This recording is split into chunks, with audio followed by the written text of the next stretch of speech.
이솝 우화 중에 소화된 게으름뱅이라는 이야기가 있습니다. 어느 집에 너무 게으른 한 아들이 있었습니다. 집안일을 돕기는커녕 늘 먹고 자고를 반복했습니다. 어느 날 화가 난 어머니가 이 아들에게 이렇게 말을 합니다. 그렇게 게으르게 굴 거면 당장 나가거라 라고 이야기를 했습니다. 그리고 이 말을 들은 아들은 집을 나갔습니다. 이제 묻습니다. 과연 이 아들은 어머니의 말에 순종한 것일까요? 순종하지 않은 것일까요? 어머니가 말한 그 말만 보면 당장 집을 나갔으니까 순종한 것이 맞아 보입니다. 그러나 어머니가 화를 내면서까지 그런 말을 한 의도를 생각한다면 이 아들은 결코 순종한 것이 아니라고 말할 수 있을 겁니다. 오늘 본문의 가장 중요한 부분이 바로 이 부분입니다. 과연 무엇이 진정한 순종인가? 오늘 본문이 우리에게 그걸 말합니다. 그러므로 오늘 본문을 통해서 진정한 순종이 무엇인가를 확인하고 더 나아가서 순종되도록 만드는 것은 과연 무엇인가 확인함으로 여러분 모두가 순종의 사람이 될 수 있기를 바랍니다. 오늘 본문의 내용을 한 줄로 이야기하면 이렇게 말할 수 있습니다. 히스기야 왕을 중심으로 모든 백성이 유월절을 지켰다라는 내용이 오늘 본문의 내용입니다. 여러분, 유월절이란 어떤 절기일까요? 하나님이 명하신 3대 절기 중 하나가 바로 유월절입니다. 유월절, 맥추절, 초막절, 이게 이스라엘의 3대 절기입니다. 그 3가지 절기 중에 가장 큰 절기를 손꼽을 하면 바로 유월절이라고 말할 수 있는 겁니다. 특별히 유월절이란 하나님이 이스라엘 백성들을 애굽에서 해방하신 것에 대한 기념으로 지켜지라고 명령하신 절기입니다. 유대역으로 말한다면 1월 14일입니다. 1월 14일을 시작으로 7일 동안 이 유월절을 지키게 됩니다. 그 7일의 기간을 또한 무교절이라고도 말하는 겁니다. 이처럼 유월절은 굉장히 의미 있고 중요한 절기입니다. 그런데 뜻밖에도 이스라엘의 역사를 보면 유월절을 지켰다라는 내용이 거의 없습니다. 히스기야 왕, 그리고 요시야 왕, 그리고 바벨론 포로에서 귀환한 이후에 에스라 선지자를 통해서, 에스라라는 사람을 통해서 지켜진 유월절, 그 3번 말고는 성경에서 이스라엘 역사 속에서 유월절을 지켰다라는 언급이 등장하지 않습니다. 그 이유가 무엇인지는 사실은 정확히 알 수 없습니다. 중요한 것은 이 유월절이라는 것이 그렇게 중요한 절기임에도 불구하고 이스라엘 역사 속에서 그 유월절을 제대로 지킨 경우는 그렇게 많지 않다라는 것입니다. 그런데 오늘 본문의 히스기야 왕과 그의 백성은 바로 이 유월절을 지키고 있는 겁니다. 그러나 오늘 본문을 자세히 보시면 이 히스기야 왕이 지킨 유월절에는 크게 2가지 문제점이 있습니다. 첫째, 날짜가 틀렸습니다. 여러분, 유월절은 유대력으로 며칠날 지키는 거라고 말씀을 드렸습니까? 1월 14일에 지키는 것이 유대력의 유월절 절기입니다. 그런데 오늘 본문 13절을 보시면 뭐라고 말하냐면 둘째 달에 백성이 무교절을 지키려 하여 라고 말합니다.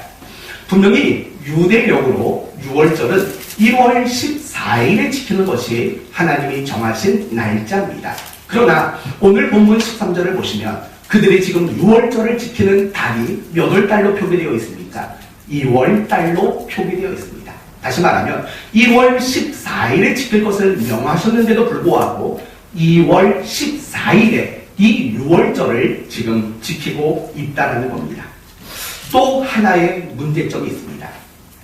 6월절은 1월 14일에 시작해서 7일 동안 지키는 절기가 6월절이며 무교절입니다. 그러나 이 히스기야 왕이 지킨 6월절의 절기는 7일이 아니었습니다. 한번 성경을 봅시다. 22절까지가 7일 동안 6월절을 지켰다라는 내용이고 23절을 한번 봅시다. 23절을 보시면 온 회중이 다시 7일을 지키기로 결의하고 이에 또 7일을 즐겁게 지켰더라 라고 말합니다. 그러니까 오늘 본문을 보면 이 히스기야 왕과 그의 백성은 6월절을 며칠 동안 지킨 게 되는 겁니까? 14일을 지키게 된 격이 되고 만 겁니다. 그러니까 결국 이 6월절 속에는 두 가지 문제점이 있는 겁니다. 하나는 1월 14일에 지켜야 할 것을 2월 14일에 지킨 거고 7일 동안이라는 기간 동안 지켜야 할 것을 14일이라는 기간 동안 지켰다라는 이 두 가지 문제점이 발생하고 말았습니다. 다르게 말하면 하나님이 명령하신 날짜, 하나님이 명령하신 기간과 다르게 지켰다는 겁니다. 하나님의 명령과 달랐다라는 점을 주목하십시오. 그리고 이제 여러분에게 묻습니다. 그렇다면 과연 히스기야 왕이 지킨 6월절은 순종일까요? 불순종일까요? 라는 질문을 우리 모두가 한번 해봐야 합니다. 어떤 것 같습니까? 순종이겠습니까? 불순종이겠습니까? 1월 14일인데 2월 14일 7일만 지켜라? 우리 14일 지켰다. 과연 하나님 말씀에 순종한 행위인가 불순종한 행위인가를 생각해 봐야 합니다. 그런데 성경을 보면 이와 비슷한 케이스가 여러 군데가 있습니다. 한 두 가지 정도만 여러분에게 설명을 드리도록 합시다. 사도 바울의 경우를 한번 예를 들어봅시다. 사도 바울은 빌립보 지역에서 사역을 할 때를 제외하고는 대부분을 자비량 사역을 했습니다. 여러분, 자비량이라는 게 뭐지요? 복음을 전파하는 그 일에 교회나 또는 성도들에게 어떤 사역비나 어떤 생활비를 지원받지 않고 스스로 일하면서 그 복음 사역을 감당해 나가는 것을 자비량 사역이다 라고 그렇게 말을 합니다. 그렇다면 여러분 생각해 보십시오. 바울은 왜 자비량 사역을 했을까요? 교회로부터 지원받을 만한 자격이 되지 않았기 때문일까요? 아니면 내가 교회로부터 사역비를 지원받는 것이 성경에 근거하지 않았다고 생각했기 때문일까요? 둘 다 아닙니다. 왜냐하면 바울은 하나님이 이방인의 사도로 부름받은 하나님의 사도입니다. 그래서 그는 얼마든지 그의 사역비와 그의 생계비를 지원받을 자격이 분명히 있습니다. 더욱이 성경도 하나님의 복음을 전파하는 자들에게 모든 것들을 책임지라고 명령하고 있습니다. 마태복음 10장 10절에 이런 말이 나옵니다. 예수님이 제자들을 보내시면서 하신 말씀인데 여행을 위하여 배낭이나 두벌옷이나 신이나 지팡이를 가지지 말라. 그 다음을 주목하십시오. 이는 일꾼이 자기의 먹을 것을 받는 것은 마땅함이라 라고 말합니다. 하나님의 일꾼이 당연히 먹을 것을 공급받는 일은 당연한 일이다 이렇게 말을 합니다. 누가복음 10장 7절에도 동일한 얘기가 나옵니다. 그 집에 유하며 주는 것을 먹고 마시라. 일꾼이 그 삭을 받는 것이 마땅하니라 라고 이야기를 합니다. 이 두 구절만 봐도 바울이 선교사로서 복음 전파하는 그 사역을 감당하는 일에 사역비를 받는다고 해서 성경적으로 문제가 되는 것은 결코 아님을 알 수 있습니다. 도리어 성경은 하나님의 일을 감당하는 자들이 그러한 것을 받아야 한다라고 도리어 말씀을 하고 있는 겁니다. 이제 여러분이 생각하셔야 합니다. 분명히 성경은 일꾼이 그 삭슬을 받는 것은 마땅하니까 받고 먹고 주는 대로 마셔라 라고 성경은 이야기를 합니다. 그러나 바울은 받지 않았습니다. 바울은 교회가 지원하는 선교비나 생활비를 받지 않았다는 겁니다. 그리고 스스로 일을 해서 자신의 사역비를 충당했다고 이야기를 합니다. 그렇다면 과연 바울은 순종한 걸까요? 불순종한 걸까요? 하나의 경우만 더 이야기를 해봅시다. 마태복음 12장 말씀을 보시면 예수님의 제자들이 안식일에 밀밥 사이를 지나가는 내용이 나옵니다. 근데 너무 배가 고팠습니다. 그래서 어떻게 했습니까? 그 이삭을 잘라 먹었습니다. 이 표현이 중요해요. 굉장히 예민한 표현이에요. 잘라 먹었다는 것. 왜냐하면 주워 먹었다고 말하면 어쩌면 그 시대에는 문제가 되지 않을 수 있습니다. 그러나 잘라 먹었다는 것은 무엇으로 이해가 되는 걸까요? 추수의 일을 했다라고 이해가 되는 겁니다. 그러니까 바리새인들이 찾아와서 예수님께 뭐라고 말합니까? 아니 어떻게 당신들의 제자가 안식일에 못할 일을 하는데 내버려 둡니까? 라고 말을 합니다. 꾸중을 한 겁니다. 그러면 묻습니다. 제자들은 안식일을 지키라는 말씀에 순종한 겁니까? 불순종한 겁니까? 그리고 안식일에 이삭을 잘라 먹는 제자들을 꾸중하지 않은 예수님은 잘한 겁니까? 잘못한 겁니까? 를 생각해 보십시오. 저는 여러분에게 세 가지 질문을 드렸습니다. 날짜와 기간을 다르게 지켰던 히스기야의 유월절이 순종이냐 불순종이냐를 물었고, 두 번째는 바울이 선교비를 받지 않는 것이 순종이냐 불순종이냐를 물었고, 제자들이 이삭을 잘라먹은 안식일에 그것을 잘라먹은 일이 순종이냐 불순종이냐를 여러분에게 물었습니다. 이 세 가지 질문에 대한 여러분의 대답은 무엇입니까? 모두 다 순종이라고 성경은 말합니다. 먼저 오늘 본문의 경우를 생각해 봅시다. 오늘 본문을 보면 분명히 히스기야 왕은 다른 날짜에 들었습니다. 그것도 한 달이나 늦게 유월절을 지켰습니다. 7일이면 되는 날짜, 아니 7일이어야 하는 날짜임에도 불구하고 14일을 지켰습니다. 그런데 그게 과연 순종인가 불순종인가?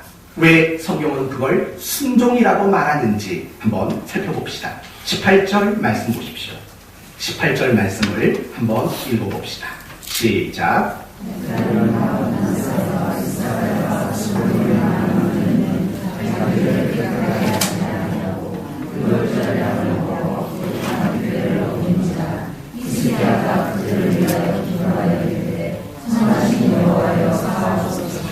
여러분 이 18절 말씀을 보시면 세 지파 이름이 등장합니다. 에브라임, 므낫세, 이사갈, 스불론. 여러분 이 세 지파는 어떤 일로 등장하냐면 유월절 어린 양을 먹기 전에는 반드시 정결 의식을 해야 합니다. 그러나 그 정결 의식을 하지 않았습니다. 법을 어긴 거죠. 그래서 기록한 규례를 어겼다라고 18절은 말합니다. 그래서 히스기야 왕이 하나님께 어떻게 합니까? 하나님 용서해 주십시오 라고 기도를 합니다. 그러자 20절 말씀을 보시면 여호와께서 히스기야의 기도를 들으시고 백성을 고치셨더라 라고 말합니다. 하나님이 백성들을 용서하셨다라는 겁니다. 분명히 그들은 거룩한 규례를 어겼습니다. 근데 용서하셨습니다. 과연 그 용서 속에 담겨있는 의미는 뭘까요? 하나님이 이 유월절을 기쁘게 여기고 있다라는 말입니다. 더 한번 생각해 봅시다. 22절을 봅시다. 한번 더 읽어봅시다. 히스기야는 여호와를 섬기는 일에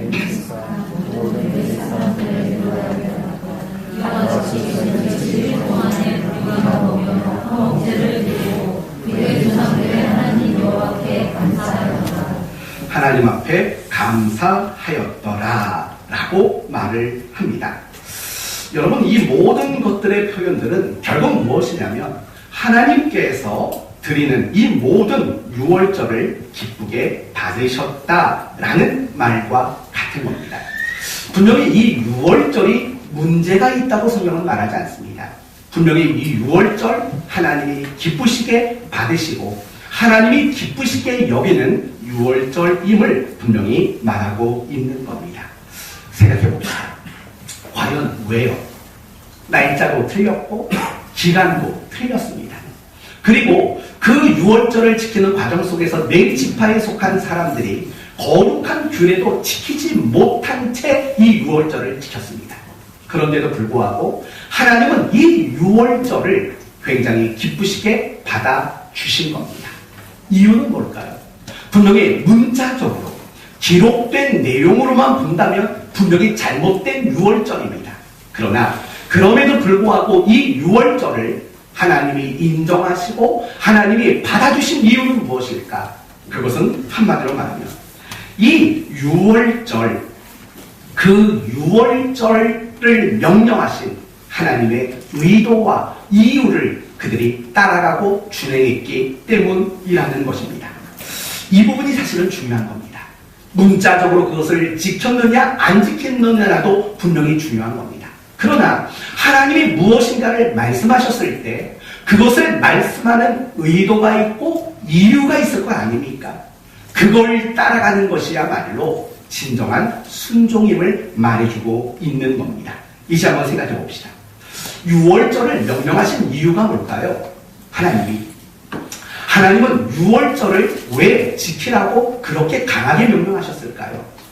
이유는 간단합니다. 하나님께 감사라는 거죠. 뭘 감사합니까? 우리를 해방시켜 주셔서 우리를 자기 백성으로 이끌어내 주셔서 감사라는 겁니다. 그냥 감사로만 끝난 것도 아닙니다. 이제는 너희는 그 잡다한 우상들이 아닌 하나님만 섬기는 자들이 되어라 라는 그런 의미로 그들에게 유월절을 지킬 것을 그렇게 명령하신 겁니다. 그렇다면 과연 이스라엘 백성들이 유월절을 말씀하시는 이유와 의도를 따랐는가를 확인해보면 될 것 아닙니까? 14절을 봅시다. 14절의 내용은 어떤 내용이냐면 지금 이스라엘 백성들이 유월절을 지키기 위해서 한자리 예루살렘에 모인 장면을 소개하는 겁니다. 그들이 모여서 뭘 했나를 보십시오. 14절 무리가 일어나 예루살렘에 있는 제단과 향단들을 모두 제거하여 기드론 시내에 던지고. 여러분, 지금 이스라엘 백성들이 유월절을 지키기 이전에 무엇을 했다고 말합니까? 모든 우상들, 모든 향단들, 하여튼 우상과 관련된 모든 것들을 제거해 버렸다라고 말합니다. 그러면 여러분, 그것이 유월절을 명령하신 하나님의 의도와 맞습니까? 안 맞습니까? 맞지요. 하나님께 감사하고 하나님만 섬겨라. 그것이 유월절의 이유이며 의도라면 지금 오늘 이스라엘 백성들은 비록 날짜와 기간은 잘못되었을지 모르지만 하나님만 섬기겠다라는 그런 결단과 그런 분명한 일들을 그들은 했다라는 겁니다. 그리고 22절 마지막을 보시면 여호와께 감사하였더라 라고 말을 합니다. 자기를 구원하신 하나님께 그들은 감사를 고백하고 있다라는 것입니다. 정확하게 일치하는 겁니다. 유월절을 지키라고 명령하신 그 의도, 감사와 하나님만을 섬기는 그 일을 정확히 히스기야 왕과 이스라엘 백성들이 그 일들을 따라가고 있다는 겁니다.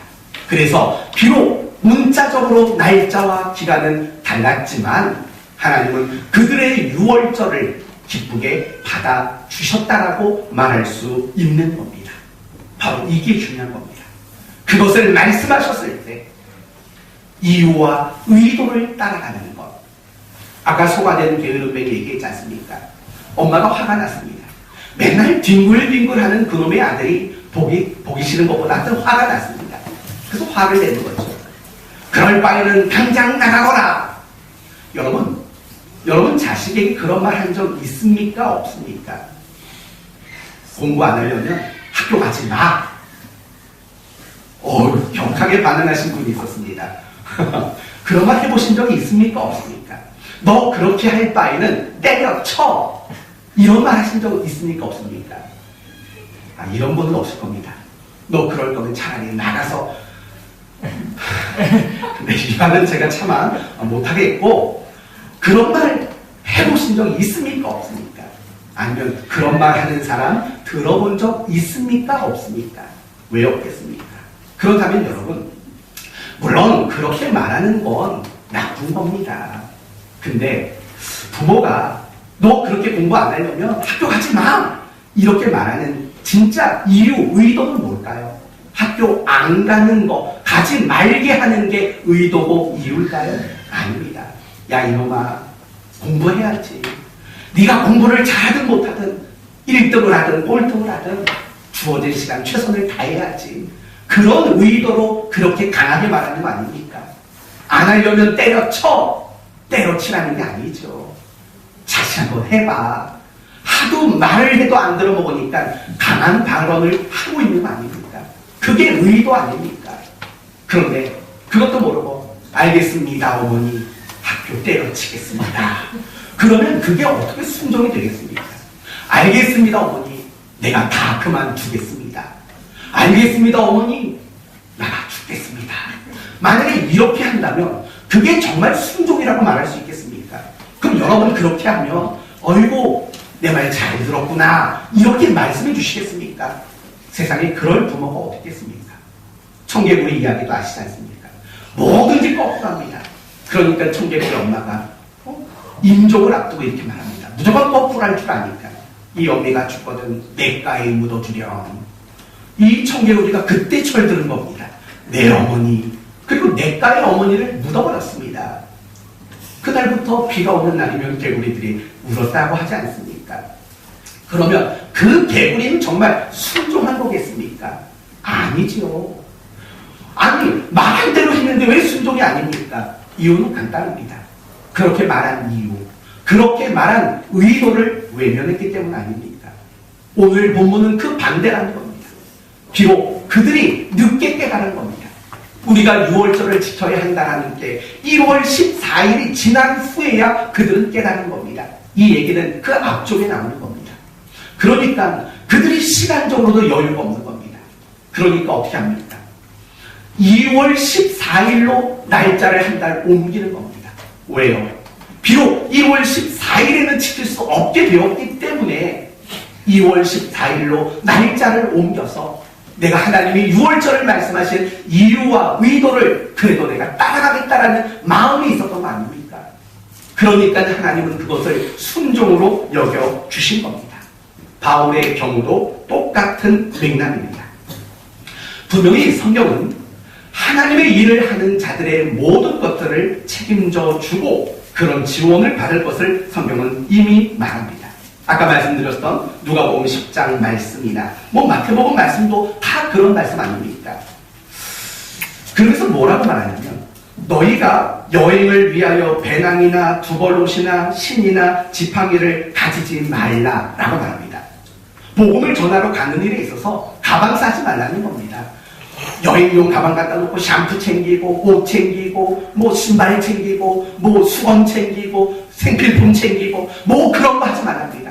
아무것도 챙기지 말고 그냥 당장 가라고 그렇게 이야기를 하는 말씀 속에 그 구절이 등장하는 겁니다. 여러분, 왜 아무것도 준비하지 말라고 말씀하실까요? 1차적인 이유는 하나님이 책임져 주시겠다라는 보장을 이야기하는 겁니다. 그러나 2차적으로는 복음을 전파하는 그 일이 너무 시급하기 때문입니다. 그래서 그 구절 다음에 나오는 내용이 뭐냐면 천국이 가까이 왔다라는 구절이 등장합니다. 천국이 임박했다는 겁니다. 하나님의 심판이 임박했다는 겁니다. 그런데 이런 임박한 시점에서 너희들이 지금 옷을 챙기고 여행을 위한 준비를 하는 거 그건 효과적이지 않다는 겁니다. 임박한 심판 앞에 정말 복음을 효과적으로 전하려면 지금 빨리 가라. 그러면 나머지는 내가 책임지마 라고 하시는 말씀의 내용들이라는 겁니다. 초점은 그겁니다. 모든 것들, 복음을 전파하는 일에서 어떤 것도 준비하지 말라고 말씀하시는 일은 효과적인 복음 전파가 초점에 있다는 걸 먼저 염두에 두십시오. 그리고 이제 바울을 생각해 보십시오. 바울도 마찬가지라는 겁니다. 당연히 선교비를 지원받을 자격도 근거도 있습니다. 그러나 그것을 지원받지 않은 이유는 효과적인 복음 전파가 목적이었기 때문이라는 겁니다. 하나님이 의도한 바 다 책임져 줄 거다. 그러니까 너는 사역만 해라 라고 말씀하신 이유와 의도가 효과적인 복음 사역을 위함이었듯이 오늘 본문도 마찬가지라는 겁니다. 바울이 선교비를 지원받지 않은 것, 그것 자체가 그 의도를, 이유를 따라가고 있는 내용이기 때문에 순종이라는 겁니다. 그렇다면 이제 생각해 봅시다. 아니, 생계비를 지원받는 것과 효과적인 복음 사역은 도대체 무슨 상관입니까? 라는 생각이 들 겁니다. 어쩌면 이런 생각이 들 수도 있습니다.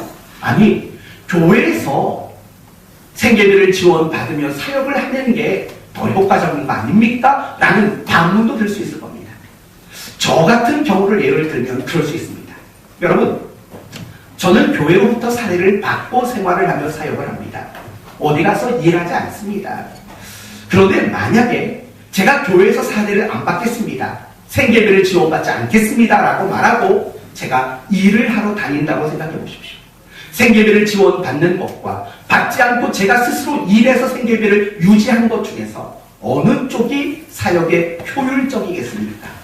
미안한 얘기지만 교회로부터 생계비를 지원받는 것이 효과적인 사역이 될 수밖에 없습니다. 제가 아침에 나갔다 저녁에 들어와서 일을 하면서 사역을 한다면 어떻게 효과적으로 사역을 하겠습니까? 그러나 바울의 경우는 전혀 다른 경우라는 사실을 생각하셔야 합니다. 바울은 주로 이방인을 상대로 사역을 했던 사람이라는 것 아실 겁니다. 물론 1차적으로는 유대 땅을 중심으로 사역을 했습니다. 유대인을 중심으로 사역했습니다.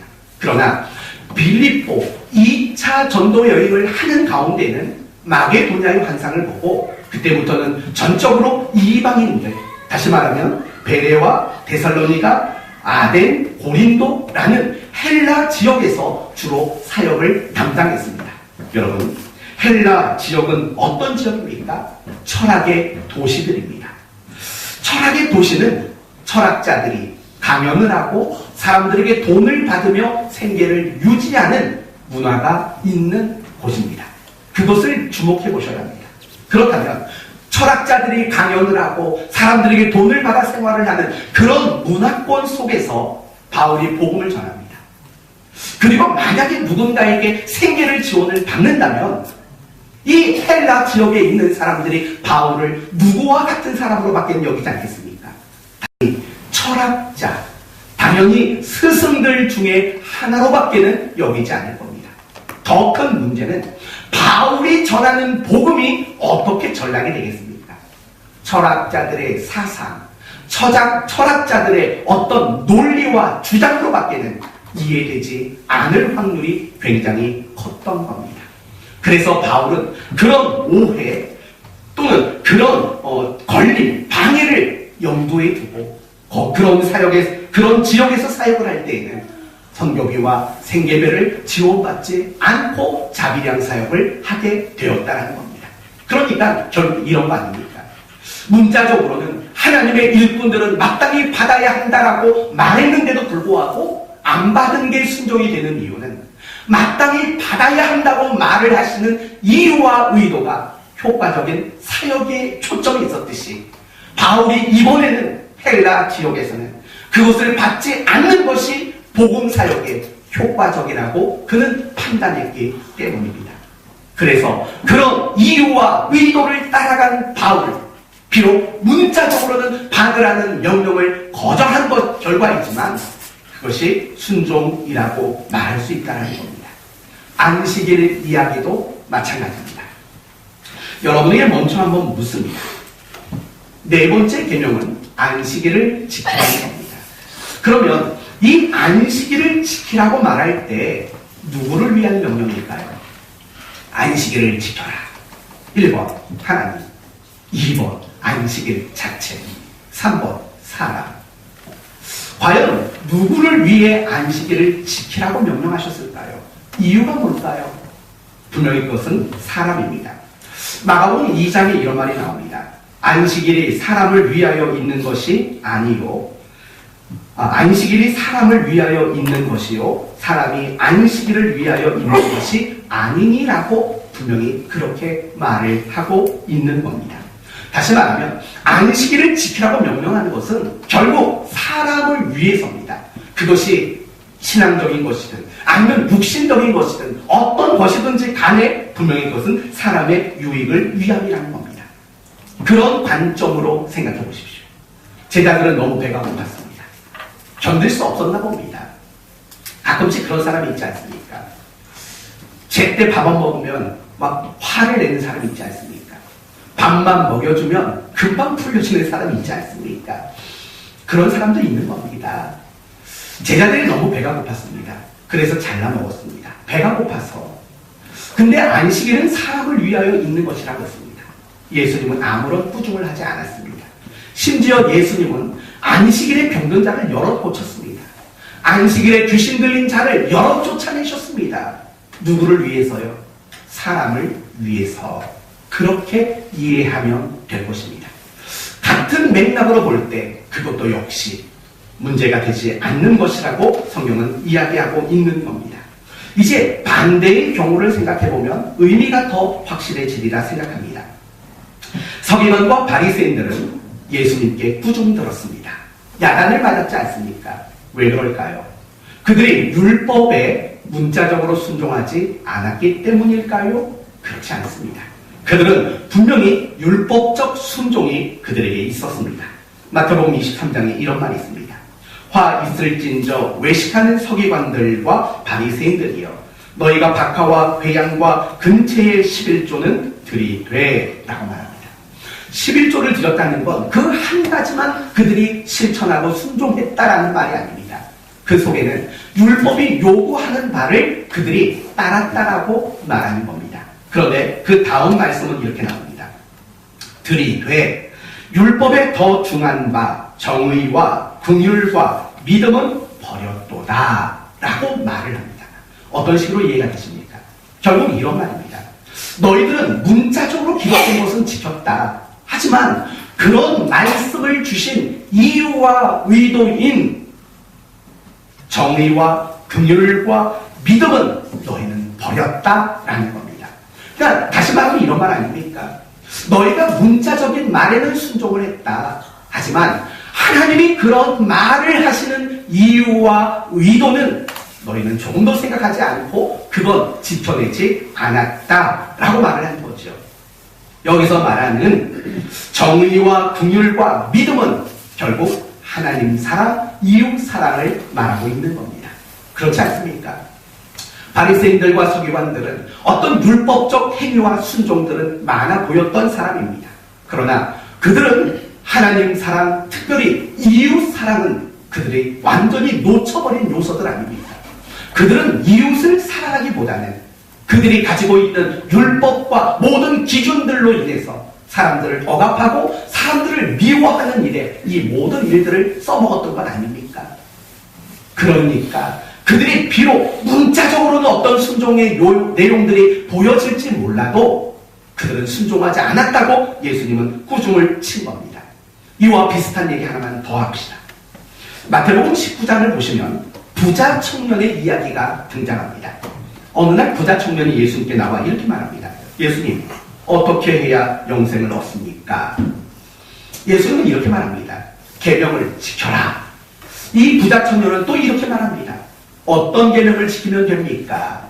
예수님은 내 부모를 공경하라로부터 마지막 탐내지 말아라. 5계명에서 10계명까지 말씀을 했습니다. 그러다 이 부자 청년은 이번에 이렇게 말합니다. 그거 제가 다 지켰습니다. 뭐가 또 부족하겠습니까? 이렇게 예수님께 이야기를 합니다. 그때 예수님은 마지막으로 한마디를 딱 하십니다. 그래, 그러면 너 부자지? 네 재산 팔아다가 가난한 자들에게 다 나눠주고 나를 따라와라 라고 말씀을 하셨습니다. 그러다 이 부자 청년은 돈이 많았기 때문에 근심하며 그냥 돌아가 버렸습니다. 분명히 이 부자 청년은 입으로 말합니다. 다 지켰습니다. 난 다 계명에 순종했습니다 라고 말했습니다. 과연 이 부자 청년은 순종한 게 맞을까요? 순종하지 않았을까요? 순종하지 않은 겁니다. 어디에서 걸려 넘어진 겁니까?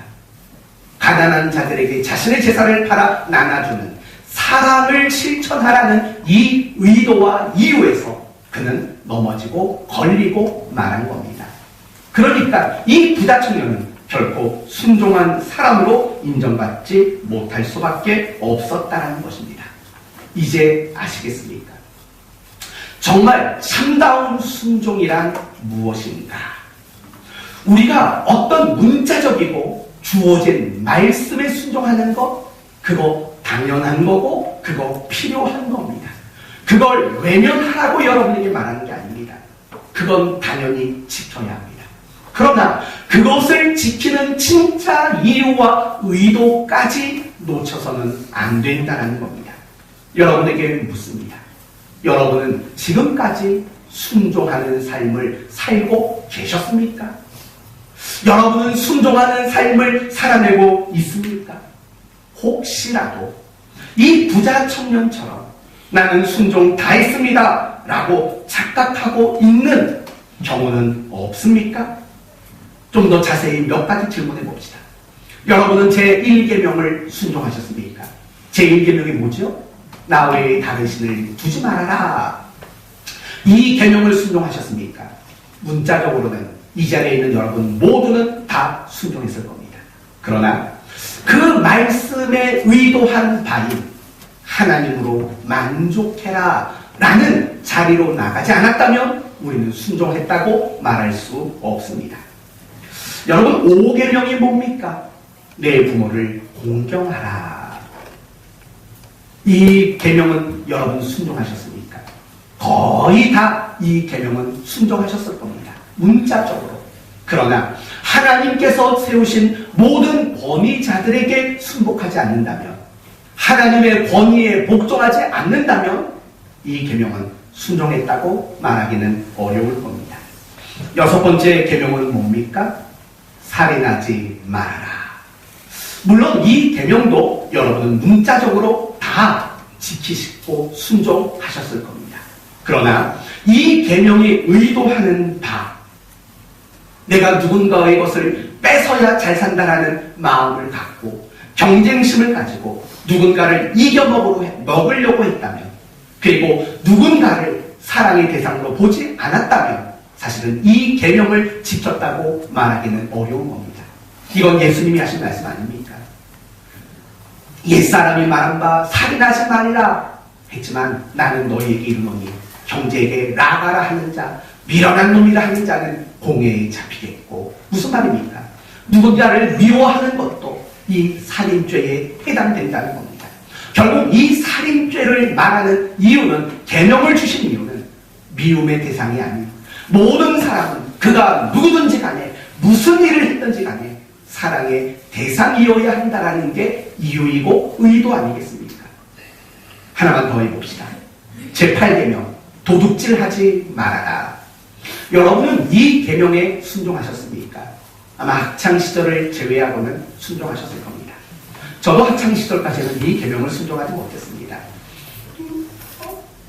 참 이런 말하기 창피한데 가끔씩 부모님 지갑에서 1,000원씩 빼갔었던 경력이 제가 있는 사람입니다.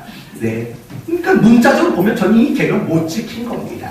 근데 여러분이 만약에 그렇지 않았다고 했어도 이 계명을 지켰다고 말씀하실 수 있겠습니까? 왜 도둑질하지 말라고 성경은 말할까요? 단지 남의 물건에 손대지 말라가 의도고 목적일까요? 아닙니다. 도리어 내 걸 나누어 주는 자가 되라는 것이 의도고 목적 아니겠습니까? 바로 이런 부분들이라는 겁니다.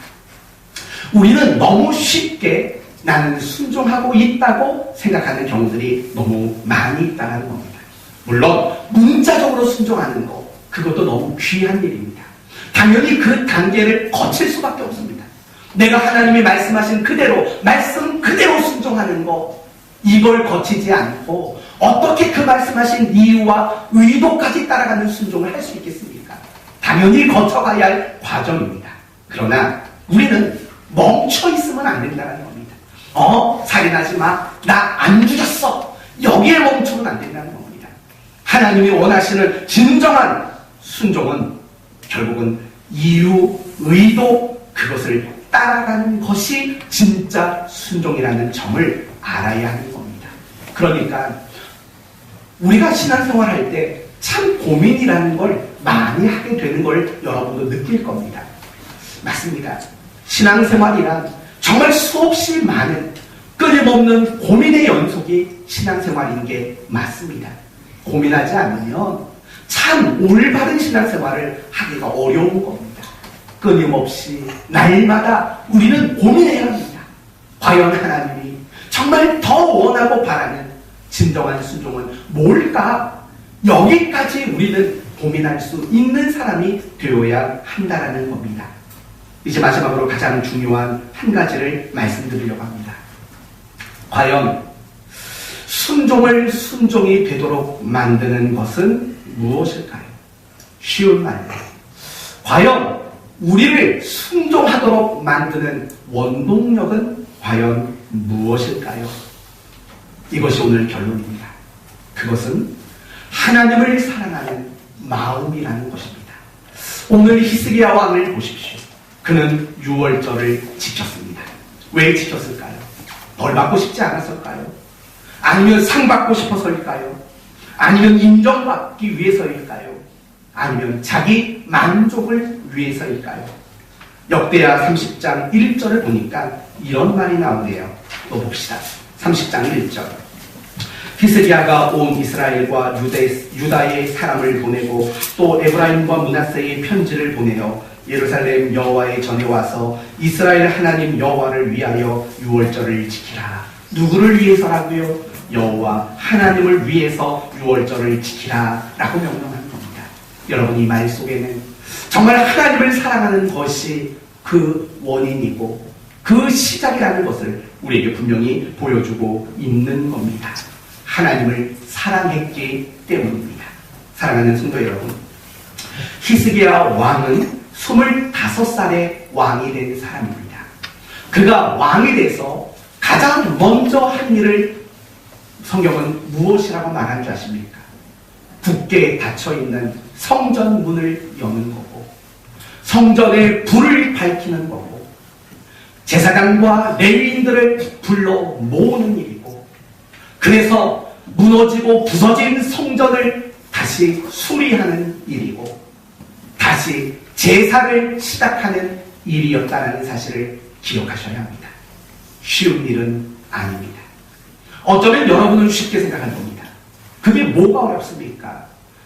굳게 닫힌 성전문 열고 불 밝혀서 흩어져 있는 제사장과 레위인들을 모으고 성전을 수리하고 제사 다시 시작하는 게 뭐가 어렵습니까? 생각할지 모릅니다. 하지만 그렇지 않습니다. 굉장히 어려운 일이었습니다. 왠 줄 아십니까? 히스기야 왕의 아버지는 아하스였습니다. 이 아하스는 16년 동안 나라를 통치했습니다. 그러나 안타깝게도 아하스는 굉장히 악한 왕이었습니다. 어떤 식으로 악했는 줄 아십니까? 16년 동안 성전문을 닫았습니다. 아무도 성전에 출입하지 못하도록 만들었습니다. 성전 안에 있는 여러 가지 기구들을 다 부수어 버렸습니다. 예루살렘 곳곳에, 예루살렘 유대 땅에 있는 모든 산 위에 산당을 지어 만들었던 사람입니다. 그리고 그곳에서 사람을 제물로 바치는 인신 제사까지 자행했던 사람이 아하스고 그의 아버지였습니다. 그래서 16년 동안 이스라엘 백성 모두는 심각한 우상 숭배라는 타락에 물들 수밖에 없었습니다. 한 달이 아닙니다. 6개월이 아니고 1년이 아닙니다. 16년입니다. 16년 동안 온 나라가 우상 숭배에 빠져 있었다는 겁니다. 그런데 그의 아버지가 죽고 히스기야가 25살의 왕이 된 겁니다. 16년간 닫혀있던 성전 문을 열었습니다. 그거 여는 것 자체가 얼마나 큰 모험이었겠습니까? 그리고 제사장 성전이 문을 닫으니까 제사장과 레위인들은 곳곳에 흩어졌습니다. 그들을 불러 모으는 일이 역시 얼마나 어려운 일이었겠습니까? 그는 목숨 걸고 그 일을 했을지도 모릅니다. 지금 또한 16년 동안 우상 숭배에 빠져 있었던 관료들, 부하들, 백성들, 정말 그들 앞에 목숨 걸고 이 일을 했다고 말해도 과언은 아닌 겁니다. 그렇다면 히스기야가 그런 상황임에도 불구하고 그 일을 할 수 있었던 이유, 역대 왕들이 지키지 않았던 유월절을 시도할 수 있었던 이유는 무엇입니까? 다른 걸로는 아무 것으로도 설명이 되지 않습니다. 정말 하나님을 향한 그 사랑의 뜨거움, 하나님을 향한 그 사랑의 열정이 아니고는 그것을 설명할 방법이 없는 겁니다. 순종은 어렵습니다. 가끔 어떤 분은 이렇게 말합니다. 순종보다 쉬운 건 없다. 아닌 것 같습니다. 순종은 어렵습니다. 왜냐하면 우리 모두는 본질상, 본성상 순종과 거리가 먼 사람이기 때문입니다. 예수를 믿어서 죄사함을 받고 용서받고 의롭다함을 받았지만 여전히 우리는 순종과 거리가 멀었던 본성을 여전히 우리는 가지고 있다는 사실을 알고 있지 않습니다. 순종은 어렵습니다. 그런데 신기하게도 여러분을 보면 순종을 하나씩 둘씩 만들어내는 모습이 보입니다. 이렇게 살아야지 라고 몸부림치는 모습이 여러분 모습 속에 보입니다. 아, 이게 하나님의 뜻이구나, 그 길 가야지, 이런 모습이 여러분의 모습 속에 보입니다. 어떻게 그런 일이 가능한 줄 아십니까? 여러분의 마음속에 하나님을 사랑하는 마음이 중심에 자리하고 있기 때문입니다. 참다운 순종의 시작은 바로 하나님을 사랑하는 마음에서 시작되는 겁니다. 하나님을 사랑하는 것만큼 우리는 순종하게 되는 겁니다.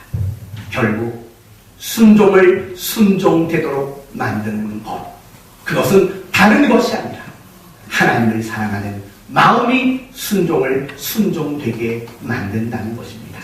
사랑하는 성도 여러분, 하나님을 사랑하는 자들이 되시기를 바랍니다.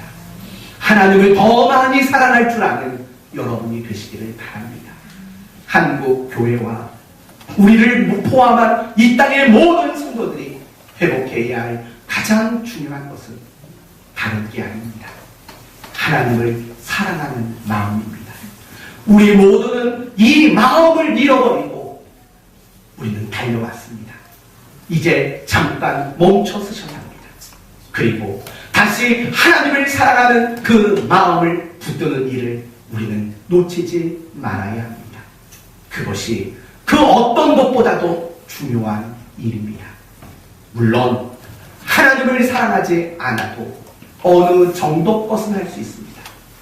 그 어느 정도 것이란 무엇이냐면 자기 의에 대한 만족을 맛본 사람들은 그럴 수 있습니다. 바리새인, 서기관들, 그들은 물론 하나님을 사랑하는 마음에서 열심히 순종했을 겁니다. 그러나 하나님을 사랑하는 그 마음이 식어지면서 무엇이 귀에 들어왔냐면 사람들이 박수 쳐주는 것이 귀에 들어온 겁니다. 그들은 하나님을 사랑했기 때문에 하나님 앞에 정해놓은 기도 시간을 지켰습니다. 때로는 길거리에서, 때로는 시장 한복판에서 그 기도 시간을 지켰습니다. 그런 그들을 보며 사람들은 박수를 쳐줬습니다. 와, 대단해. 그것이 귀에 들리고 그것이 만족이 되면서부터 그들은 목적이 자기 의가 되어버린 겁니다. 그래서 그 다음부터는 하나님 사랑하는 마음이 없이도 자기 의를 충족하기 위한 열심에 그들은 묶여버리고 만 겁니다. 그래서 그들은 성전 문 앞에 헌금함을 놓았는데 쇠로 만든 걸 받지 않습니까? 왜요? 그 당시에 화폐는 다 동전 아닙니까? 딸랑거리는 소리를 들려주고 싶었던 거겠지요. 자랑하고 싶었던 거겠지요. 그래서 저는 여러분 모두가 자기 의에 심취되어 하는 순종이 아니라 자기 의를 드러내기 위한 순종이 아니라 하나님을 사랑하는 그 사랑에 기인한 순종으로 살아내는 여러분이 되기를 바랍니다. 하나님이 여러분을 얼마나 사랑하는지 배우시고 깨달으시고 경험하십시오. 그러기 위해서는 날마다 하나님과 교제하고 그분과 동행하는 그 인생을 우리는 살아가야 마땅한 것입니다. 오늘 말씀을 마칩니다. 하나님은 우리에게 순종을 요구합니다. 말씀 그대로 하는 순종도 요구합니다. 그러나 그 말씀을 하시면서 가지고 계셨던 의도까지 순종하기를 원하십니다. 순종은 만만치 않습니다. 그럼에도 불구하고 순종할 수 있는 것은 하나님을 사랑하는 마음뿐입니다. 저는 여러분 모두가 정말 아하스가 통치하던 시대와 같은 이 시대에 히스기야와 같은 순종의 사람으로 살아내는, 순종을 순종되게 만드는 삶을 살아내는 여러분 모두가 되시기를 예수 그리스도의 이름으로 축원드립니다. 아멘. 기도합시다.